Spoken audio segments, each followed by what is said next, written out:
Aku mau tanya ke ini deh tadi. Fatan ada poin menarik tentang pilpres tadi gimana dan maksudnya? Oh iya, Iya. Iya kok bisa Mas Sultan bilang Dari gitu? pilpres tadi. Kenapa? eh jadi ini adalah menurutku adalah reduksi dari pilpres ya. Ini masalah turunan dari pilpres. Kenapa demikian? Karena tadi aku scroll ya, aku scroll IG-nya sampai bawah banget, sampai bawah banget, dan postingan-postingan serupa itu tidak muncul sebelum pilpres selesai gitu. Jadi, itu di bawah-bawahnya normal-normal aja. Tapi atas-atas itu kan kita ngelihat yang apa ya istilahnya eh, postingan-postingan yang mungkin apa ya istilahnya sedikit menyentil umat Islam, ya, menyindir umat Islam, menyerang umat Islam itu bukan hanya video yang santri ini aja gitu, tapi ada lain, ada lagi. Tapi menariknya tadi yang sebelum pilpres itu belum ada kayak gitu. Nah ini menurutku ya ini adalah salah satu bagian dari apa ya semacam turunan pilpres gitu. Pasca pilpres itu kan Indonesia itu seakan-akan terbagi ya polarisasi ya, dengan kelompok Islam, kelompok kanan dan juga kelompok yang bukan kanan kayak gitu. Nah itu, nah, polarisasi itu kan membuat seorang itu semakin jadi kalau yang tadinya kirinya ke tengah, tapi kalau gara-gara ada polarisasi bakal makin ke kiri. Jadi polarisasi itu bukan hanya membuat diri terbang jadi dua, tapi polarisasi itu bisa membuat seseorang itu semakin apa ya, semakin jelas apa ya, menunjukkan bahwa dia itu di posisi mana gitu. Jadi kanan bisa makin ke kanan, kiri makin ke kiri gitu, kalau misal polarisasi. Nah seperti itu. Efek efek dari polarisasi itu adalah bahwa akan muncul orang-orang yang paling ekstrim dari kiri maupun di kanan kayak gitu. Nah salah satunya nih, gitu ya. Dia merasa kanan itu adalah lawan kayak gitu. Makanya isu tentang tentang yang kanan itu dimainkan terus kayak gitu. Nah itu yang aku lihat kayak gitu ya. Dan ya pilpres dari awal pilpres itu kan kita mainnya isu agama itu cukup bermain sangat kuat ya. Dan kalau mainan isu agama itu pasti kayak gitulah pasti. Jadi ya ini ya jadi mau apa lagi mau isu yang dimainkan kalau polarisasi ya pasti agama gitu. Ya meskipun ada lagi tapi untuk khusus Indonesia kayaknya paling itu ya jadi itu sih menurutku itu sih itu Iya, iya. pilpres. Kebayang nggak Kebayang.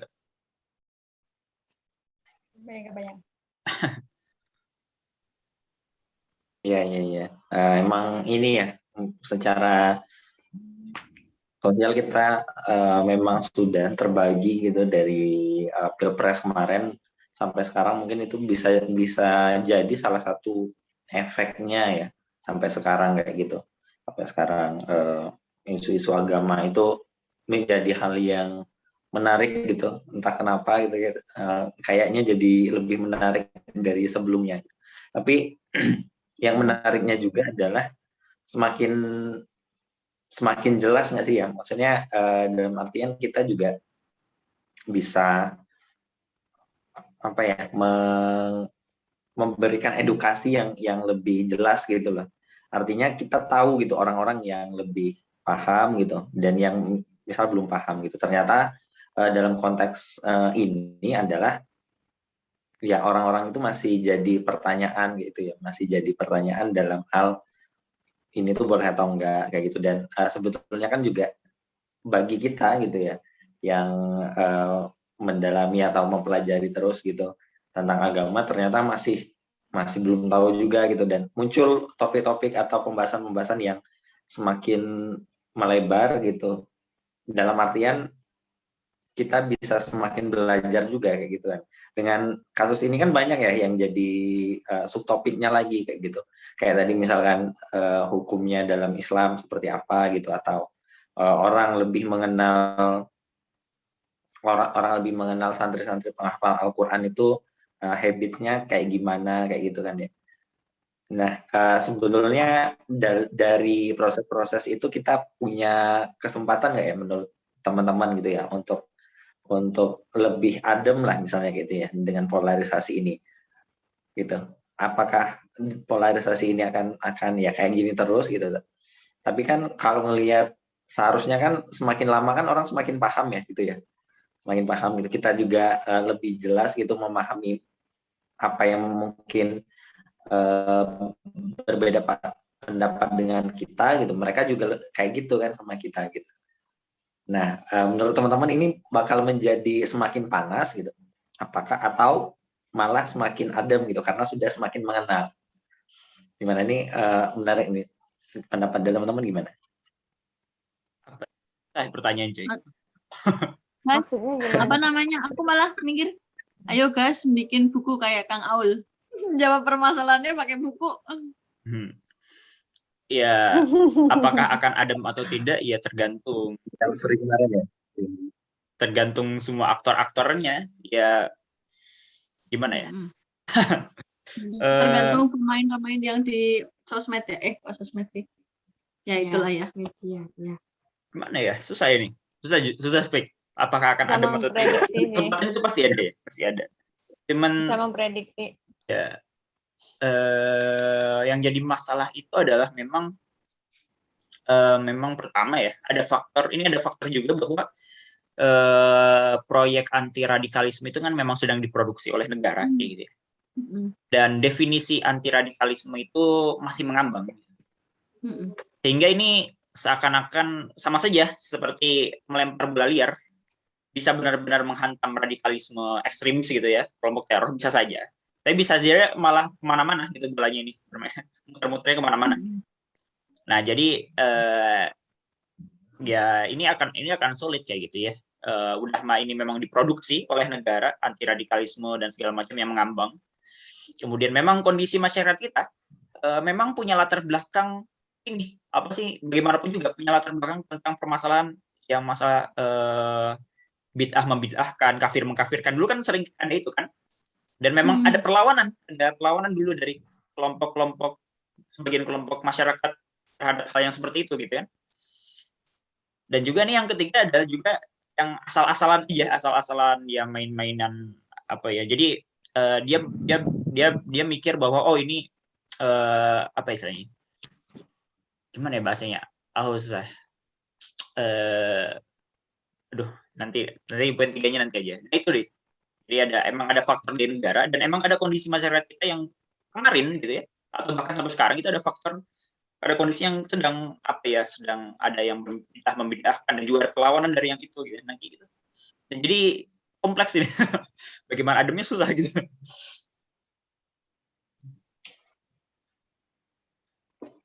Paham nggak maksudnya? Iya. Paham.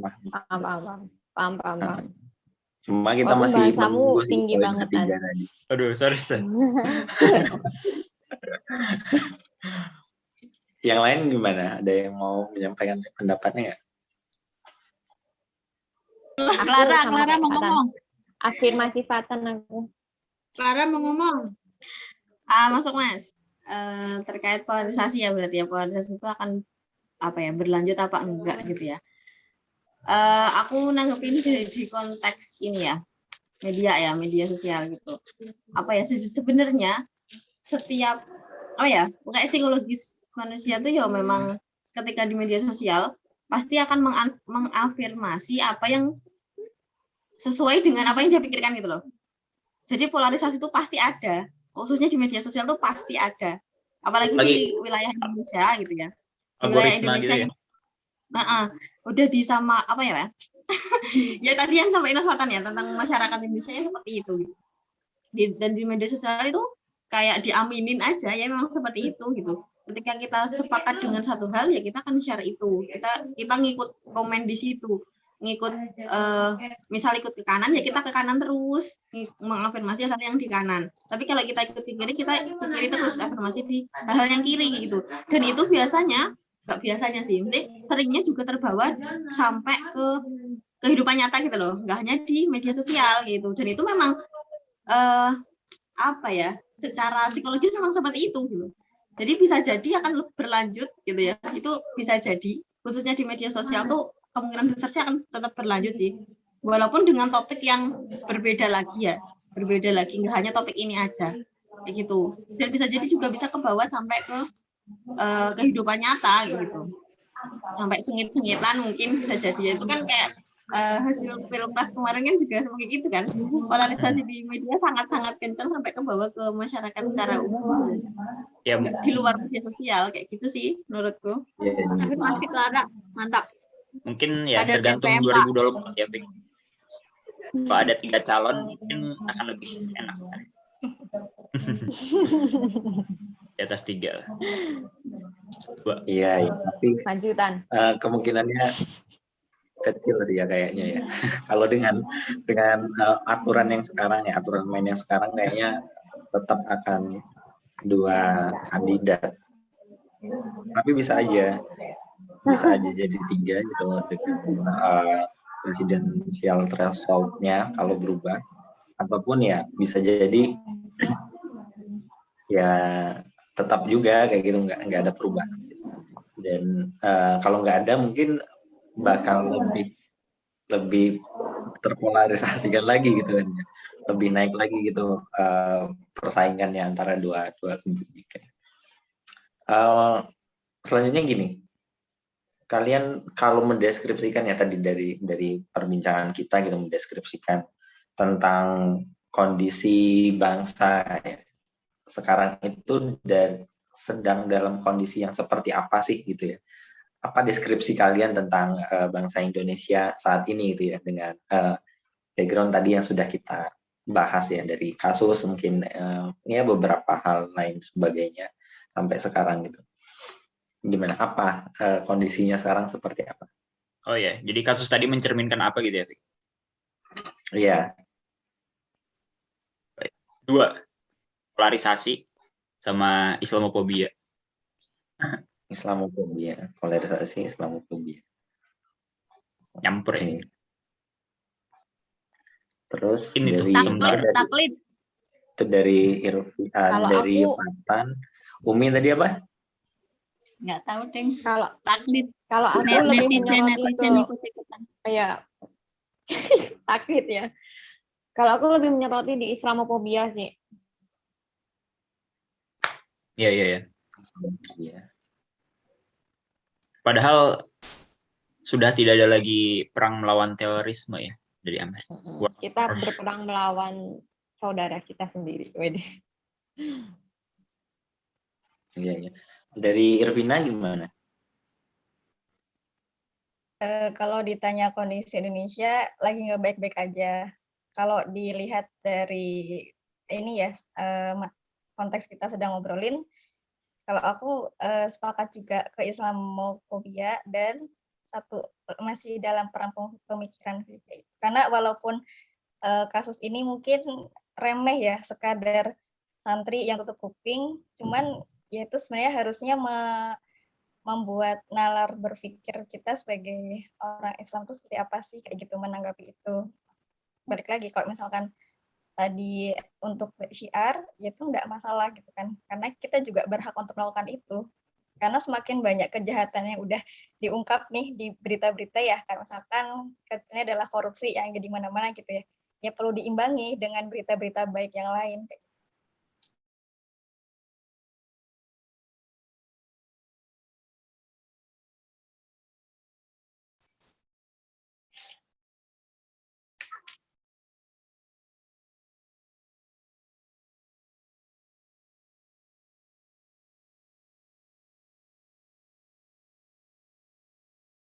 Dengan agama kita sendiri.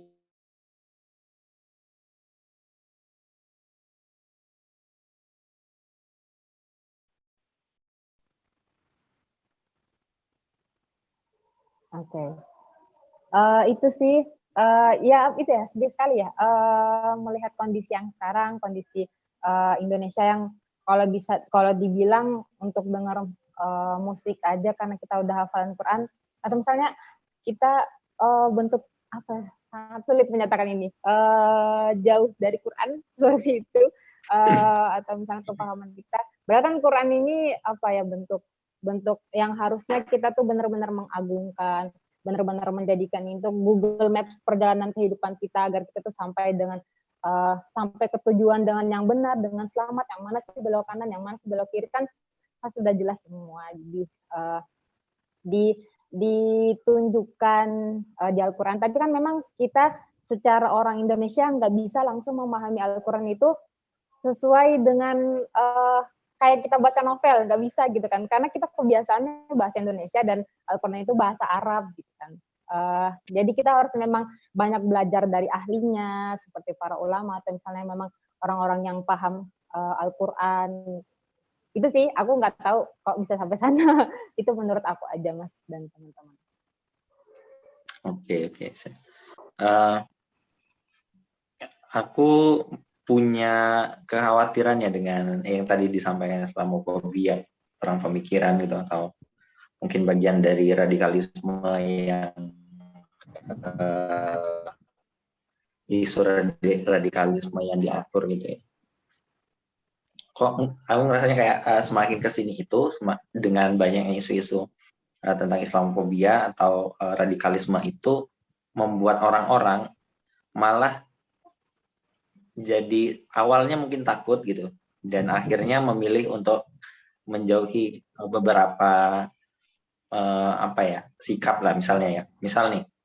Misal ketika kasus yang kayak ini deh, kayak penghafal Quran yang tutup kuping itu, misal ada yang menggiring isu kepada ya, Islam kok kayak gini banget gitu ya, atau radikalisme banget, radikal banget gitu misalnya kayak gitu. Sampai musik aja tidak didengarkan atau tidak diapresiasi misalnya kayak gitu. Ada yang menggiring isu seperti ini. Secara psikologi itu kayak orang-orang ya udah kayaknya kalau aku tidak mendengarkan musik itu aku radikal nih gitu.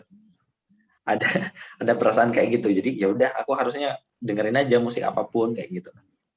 Misal kayak gitu ya. Atau misal kayak gini. Ketika ada pemilihan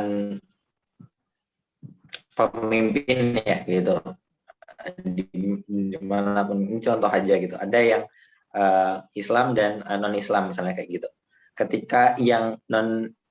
Ketika ada isu radikalisme gitu ya yang dimunculkan, orang yang tidak berterima dengan pemimpin non Muslim itu disebut radikal misalnya kayak gitu kan, yang kemudian itu membawa ketakutan gitu pada umat-umat Muslim, yang akhirnya kayaknya aku kalau tidak berterima dengan pemimpin yang non Islam, aku jadi radikal deh.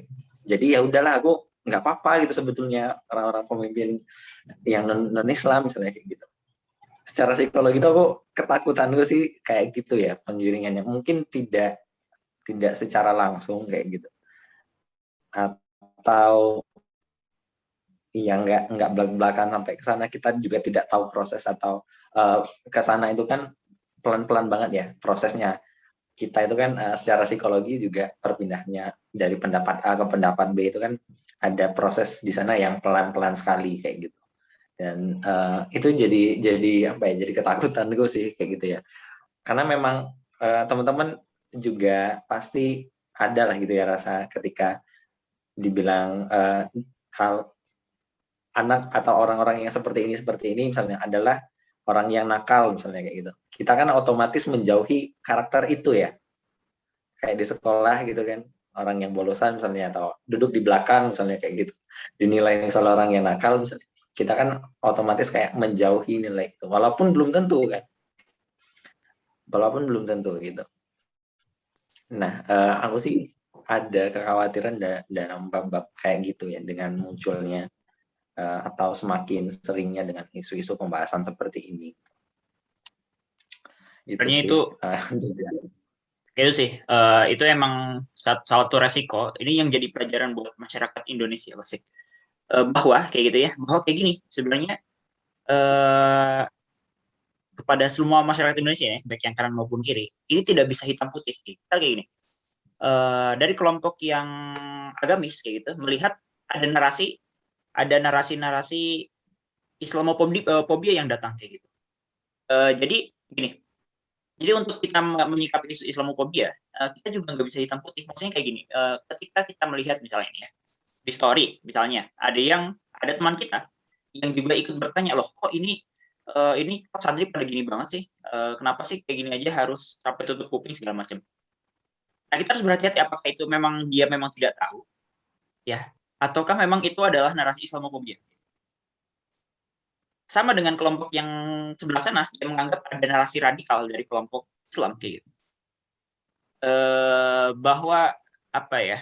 Misalnya ada narasi-narasi kemudian tentang untuk gimana ya bahasanya ya? Untuk misalnya dalam pandangan gimana ya? Narasi-narasi tentang misalnya lebih teguh misalnya untuk memegang ajaran Islam misalnya kayak gitu ya. Karena ada yang mengatakan bahwa wah ini kayak gini pasti radikal gitu, kayak gitu. Itu kan hitam putih gitu kan ya. Nah jadi apa ya? Kita ya menurutku harus sabar dalam melihat kondisi atau setiap narasi gitu ya. Belum tentu itu adalah sesuai yang kita persangkakan. Karena kan narasi itu muncul bisa karena memang mungkin ada Islamofobia, bisa mungkin karena memang ada usaha penyebaran kekuatan radikalisme, mungkin bisa saja. Tapi bisa juga memang ada faktor-faktor lain sehingga itu muncul, pertanyaan itu muncul atau sikap itu muncul gitu. Itu yang harus kita telaah kayak gitu biar kita tidak jatuh kepada label-labeling. Kelompok kanan bisa saja mereka melabeli, wah kamu sih Islamofobia dan segala macam langsung. Dan itu kan tempur lagi, wah kamu sih kayak gini radikal ya. Tertempur lagi. Ini kan gara-gara kita terlalu hitam putih dalam melihat masalah. Tidak semua masalah bisa kita buat hitam putih kayak gitu. Ada faktor beragam yang bisa membentuk masalah itu muncul kayak gitu. Nah, itu sih dari aku. Nah, Mantap. DM3 ya. Oke Dan. Nah, mungkin gini sih selanjutnya ya, yang pengen saya lemparkan ya ke teman-teman semua, dengan kondisi yang seperti ini tadi ya, dari berbagai opininya teman-teman tadi, sebetulnya apa ya, peran yang kita bisa maksimalkan itu di mana sih gitu ya, entah tentang pemikiran atau Islamofobia gitu ya. Menurut teman-teman apa sih ya yang bisa kita lakukan gitu? Kembali lagi sih dengan setelah pembahasan masalah dan lain-lain, coba kita masuk ke bagian-bagian yang mungkin bisa kita ambil peran ya, di titik mana atau bagian mana yang bisa kita perbaiki kayak gitu. Dari siapa dulu nih? Udah bosan dengar Fatan mulu. sorry. Kan tadi kata kamu disuruh nyambung aja langsung. Iya, nyambungnya kamu terus. Sorry. Yang lain deh. Nanti kamu terakhir aja, Dan.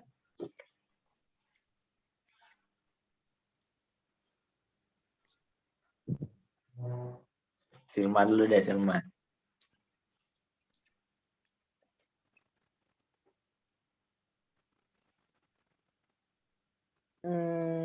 Yang lain dulu, Mas. Mulai ngantuk. Kenapa nggak dari kamu aja?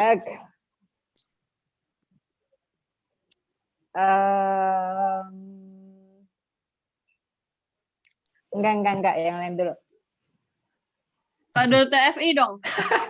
Gimana sih? Gaskan. Mulai dari aku. Tahun lagi. Tapi jangan dideskripsikan aku karena TFI ya guys. Aduh berat banget lu ngomong kayak gitu. Ini aku sebagai Ira ya.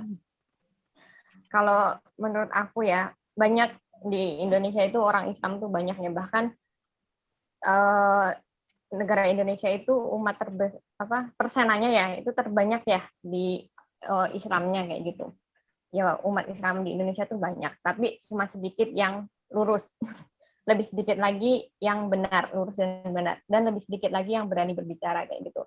Ya semoga kita itu menjadi salah satu yang sedikit itu ya, yang umat Muslim, yang Islam, yang benar, yang lurus dan yang berani berbicara kayak gitu. Karena banyak umat Islam yang benar, tapi dia diem. Ketika dia diem, ketika ada yang salah di sekitarnya, dia cuma diem. Ya dia tidak menyalahkan, tapi secara tidak langsung dia mengafirmasi kayak gitu. Karena diam itu berarti iya ya. Jadi sedikit yang bisa kita lakukan sebagai manusia, sebagai umat Muslim kayak gitu, atau kita sebagai mahasiswa Muslim, ya kita harus berbicara, kita harus speak up terkait apa yang kita ketahui kayak gitu. Jangan nunggu kita dapat titel hafiz loh, jangan tunggu kita dapat titel ataupun apalah lulus pesantren atau apa kayak gitu. Ketika kita tahu satu ilmu, ya udah kita ajarkan. Ketika kita tahu itu hal yang kebatilan, ya udah kita luruskan kayak gitu. Menurut aku dimulai dari apa yang pertama, speak up sih. Dimulai ya mungkin dari kayak gini ya, diskusi-diskusi kayak gini kayak gitu yang mungkin ya semoga yang melihat juga bisa mendapatkan pencerahan kayak gitu untuk berani berbicara, untuk berani berpendapat kayak gitu. Jadi nggak cuma orang-orang influencer di luar sana yang mungkin nggak pro sama Islam yang berbicara gitu. Kita juga bisa menjadi influencer juga kayak gitu. Kita juga bisa menjadi orang yang berbicara gitu. Itu dari aku. Dari Ira ya. Ya, Ira sang instruktur. Calon AB1 mau bilang. Calon AB1. Calon AB1 kan kalau udah selesai sertifikasi. Oh iya. TMI. Kalau aku menangkap pertanyaannya itu apa yang perlu dilakukan gitu nggak sih? Yoi. Oke. Aku afirmasi Mbak Ira. Jadi kita bisa belajar speak up dari apa yang kita tahu. Contohnya nih, bikin story WA gitu ya. Nah, di situ ya apa yang kita tahu dan kita yakin kita tahu dan kita bisa menjawab kan dengan membuat story WA itu kan kita berarti siap ya kalau ada orang yang tanya gitu kan. Nah, itu Betul. Ketika udah berani untuk bisa menjawab itu, nah kita lakukan itu gitu.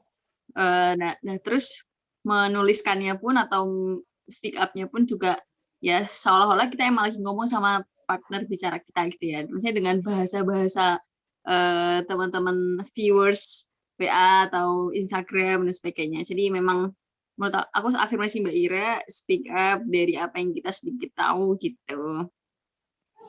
Tapi minimal orang-orang di sekitar kita ya, Ra. Iya, betul. Enak. Mbak Ira, ini tadi calon AB1, ini BKMK beda level. Tapi itu Deddy Corbuzier abis speak up minta maaf loh dia. Karena ada kebenarannya. Ya itu catatannya. Kita nggak boleh anti kritik. Kan tadinya nggak tahu, terus dikasih tahu jadi tahu. Kita maaf. Itu catatannya. Kita kalau misalkan berpendapat kita nggak boleh anti kritik. Kita harus open minded gitu loh. Masya Allah. Mantap. Masya Allah.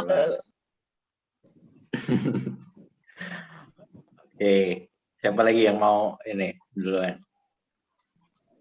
Apaan? Kenau terakhir ya. Aku coba. Iya, mantan kesimpulan aja. Ya kalau dari melihat sikap kita sebagai apa ya. Nah kalau di sini kan memang kita lagi ngobrolnya terkait kita terikat dalam satu organisasi kami gitu ya. Nah di kami pun juga kita diajarkan terkait kredo gerakan kami tuh. Aku belum hafal semua, cuman poin-poinnya adalah kita sebagai orang itu kan perlu namanya berpikir kritis dan kemudian pemberani gitu ya. Nah, mungkin dua poin itu yang perlu kita implementasikan atau kita mulai pelajari dari sekarang kayak gitu. Karena sebenarnya itu hal-hal yang sebenarnya kita udah rasain sekarang ya, apalagi sekarang itu via istilahnya kita semuanya serba online dan tidak bisa kita akses atau terbatasnya kita ruang-ruang untuk offline berkumpul, tergantung situasi kondisi. Cuman pada konteks kredo kami itu, nah itu yang perlu kita aplikasikan gitu. Kita udah belajar sejauh apa di kami gitu kan. Ketika kita di AB1 nih, di AB1 kan udah diajarin terkait materi terkait kepemudaan, kemudian sosial gitu ya. Gimana kita implementasi ke masyarakat dan sebagainya. Nah, itu kita perlu aplikasikan. Nah, diaplikasikannya itu ya mulai dari sekarang ini ketika kita tahu ada isu-isu yang mungkin hangat lagi dibicarain gitu ya. Kemudian ya kita sebagaimana muslim yang semestinya gitu kan. Yang setahu kita, kemudian kita berdiskusi juga dengan ustadz itu juga perlu. Ustadz atau mentor yang memang punya kapasitas lebih ya. Nah, sambil kita juga menciarkan lewat media-media sosial karena sekarang ini media itu memang sedang banyak disoroti gitu kan. Jadi memang senjata paling ampuh ya orang-orang itu ketika mendapatkan informasi dari media kayak gitu. Itu sih mungkin perannya dari situ. Betul. Aku mas. Intinya ikut DN1. Menarik. Betul. Menarik tadi Betul. yang disampaikan Irvina itu tentang kredo ya. Jadi kalau dulu aku disampaikan kalau mau tahu gimana seharusnya kader kami itu ya baca aja kredo gitu. Deskripsi kader kami itu ya harusnya seperti itu gitu. Oh, bukan baca Quran ya? Apa? Itu udah automatically. Itu mengorientasikan lagi kalau kita sebagai kader kami ya kembali lagi dengan apa yang sebetulnya sudah tertulis gitu ya. Irvina tadi menjelaskan tentang kredo kami. Itu kita nggak lihat aja itu di salah satu temboknya Irvina itu sebetulnya ditempel kredo kami gitu. Jadi setiap Kayaknya kali depannya itu deh. dilihat gitu. Iya, kalau kameranya ada kamera belakang itu ada kredo kami itu kayaknya. Di depan ada catatan nih. Mas Fikri, kok bisa tahu? Astagfirullah. Menebak kayak Menebak. Suka-suka aja. Oke. Biar dibaca tiap hari gitu kan. Oke, Ya. itu dari Irvina. Lanjut, siapa lagi? Silma ya?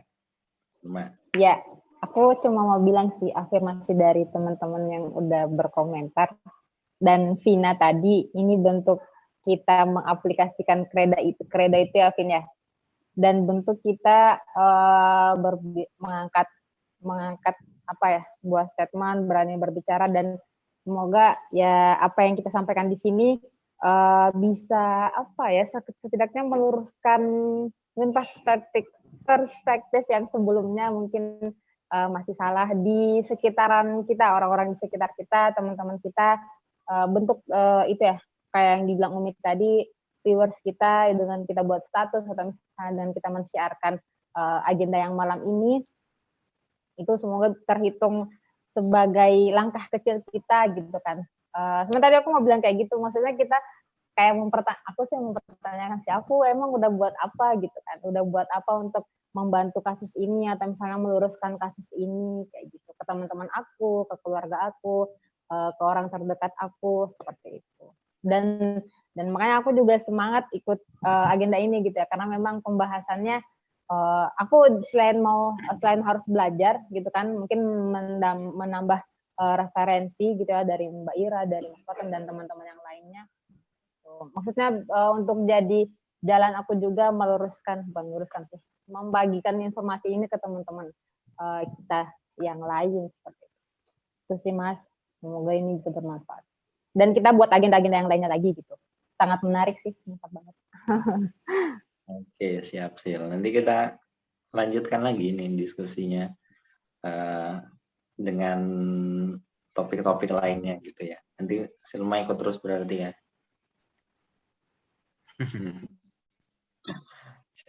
Clara tadi udah belum ya? Udah. Belum ya?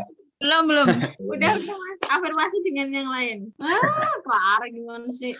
Sudah cukup banyak. Langsung kesimpulan kemanfaatan kayaknya. Oke. Itu snacknya cuma ada di Clara Sudah sama habis Umi minum, ya. sudah habis minum berapa? Snacknya juga sudah habis, jadi kayaknya Oh ya udah. langsung kesimpulan. Oh, kalau Bener minum, tahu dirikan kalau minum. Nah ya makanya udah siap kan? Kayaknya saking Silakan, Mas, banyaknya silakan. gitu ya, jadi butuh banyak energi, butuh banyak cairan. Langsung Emang. aja Mas. Ya udah langsung deh kesempatan deh. Apa ya? Padahal Mas Fikri ya nanti kesimpulannya ya. Dua hal sih dari aku. Dua hal ya. Apa? Satu, ini aku mendapatkan satu nasihat ini ketika bertemu dengan seorang ustadz gitu sore-sore, dan ini apa yang beliau sampaikan di akhir pertemuan ini benar-benar menghujam ya. Jadi beliau mengatakan adalah teruslah belajar agar kamu menjadi benteng umat yang kokoh gitu. Nah itu benar-benar apa ya, terasa apa ya, masuk banget ke pikiran, jelek banget lah, kena banget. Itu satu. Nah, terus kedua adalah ya lakukan saja yang terbaik yang bisa kita lakukan sekarang gitu.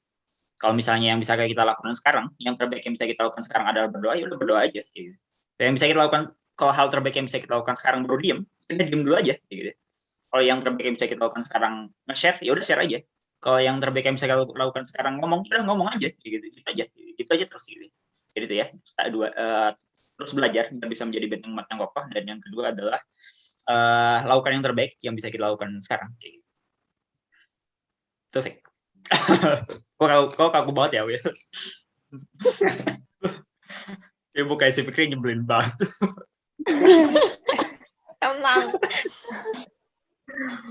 Emang lagi. Ini udah mau Udah. berakhir kok. Iya. Gimana? Kira mau Katanya kamu nyampein apa ngantuk lagi? Ra, tadi. Udah nggak ngantuk kayak diskusi sama kalian tuh. Ada sedia kopi ya, Mbak Ir? Udah mau selesai kok. Kira mau nyampein apa lagi? Enggak. Boleh. Ada sedikit. Mau nambahin Ya. sedikit. Ini mungkin nasihat buat aku sama buat yang lainnya mungkin. Terutama buat aku ya, kalau mengingatkan lagi bahwa keimanan itu adalah urusan dapur. Keimanan itu adalah wilayah dapur kayak gitu. Sedangkan saling menghargai dan saling menghormati itu wilayah sosial yang seharusnya menjadi sikap atas perbedaan ini gitu. Itu masuk ke yang tadi ya, yang diskusi awal kita terkait santri yang tutup telinga dan netizen yang saling berkomentar seperti apa kayak itu dan membanding-bandingkan halal haram, keimanan dan sebagainya gitu. Itu sih. Mantap. Bagus. Mari ditutup. Bagus. Oke, Iya sih. Ada lagi? Kesimpulanku nggak nyambung sama isu ya. Si Ira ngomong, oh iya. Iya emang beda sih Dan kapasitas apa yang struktur gitu sama bisa beda.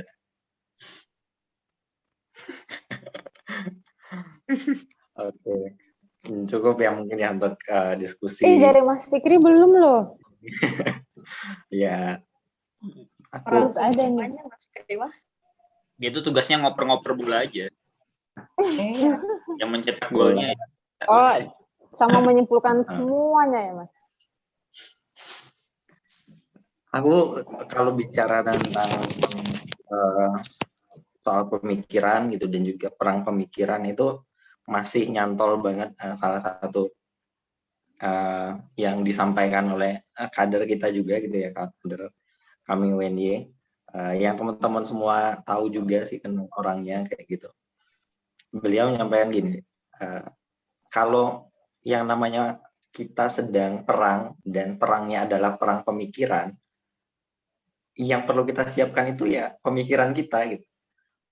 Artinya secara keilmuan kita udah beres atau belum kayak gitu.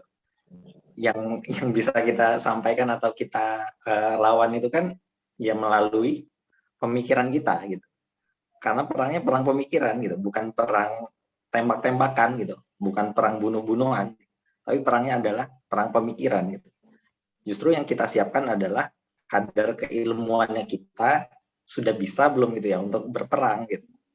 Jangan belum sampai nih, terus kita udah mempersiapkan diri untuk ke medan perangnya, sedangkan belum ada amunisi. Gitu. Yang perlu kita persiapkan adalah keilmuannya untuk bisa memenangkan perang pemikiran. Itu ada yang bisa nebak dari siapa itu? Evan lah. Evan. Kamu songong banget, Evan. Ustadz Evan. Aku tadi bilang Mas Evan ya. Evan. Ustadz itu. Ustadz Evan. Ustadz Evan. Oke, mungkin itu ya teman-teman. Terima kasih sekali lagi ada Ira, Silma, Fatan, Irvina, Clara, dan Umi. Diskusi kita di Gaza